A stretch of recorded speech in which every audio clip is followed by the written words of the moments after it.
gabi. Gawan muna natin ng video tong ginawa nating Predator. Ito yung stock, yung original.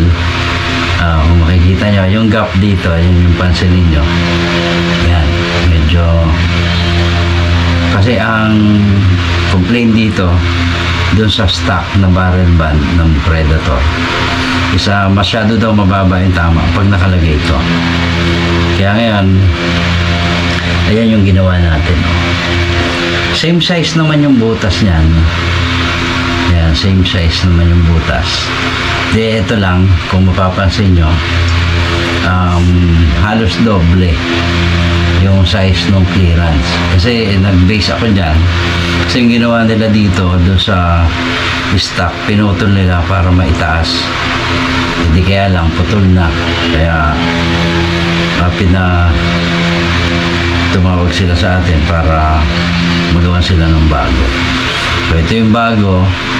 Base lang doon sa sinabi sa akin nung pagawa sa akin ito na mas kailangan niya ay mas malaki yung clearance, kaya doble ang laki ng clearance nito compare dito. Ayan, hindi naman doble pero halos doble. Hindi naman siya doble pero malaki yung diferensya niya doon sa dati. So ito ay anodized na to, kaya ganyan yung ginawa natin. So ito ay kamali lang ako nung una nung gawin ko kasi pinarehas ko lang dito sa isa. Nakalimutan ko yung usapan namin na kailangan pala mas mataas kasi masyado daw mababa kapag ganito yung doon sa stock na doon sa original. So ayan, medyo mas makapal to ng konti, mas makapal siya compare dito, pero okay naman, same naman siya. Okay din yung tornilyo niya. Ayan, hindi na ako naglagay ng tornilyo sa ibabaw.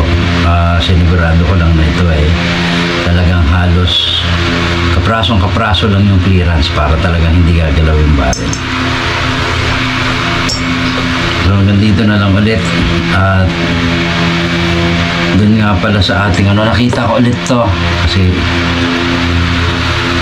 nandito pa hanggang ngayon. Kaya ito, since talagang ito yung naman sa loob natin na talaga yung Richie Taginaldo Corpus, yun yung nakita ko na sa tingin ko talagang nangangailangan dito ng ganito. Kontakin mo lang ako at ipapadala ko to sa'yo. Diyan sa YouTube channel natin meron naman tayong number dyan. Sa bawat video na ginagawa ko may number naman ako nilalagay. So kontakin mo lang ako para malaman ko yung details para sa pagpapadala nito. Ayan, kompleto na po yan. Sasalpak nyo lang. Ngayon kung may problema ka sa pag-adapt nito, kontakin mo lang ako. Ito, lalagyan ko na lang ng o-ring yan bago ko ipadala. So dito na lang. Maraming salamat po ulit.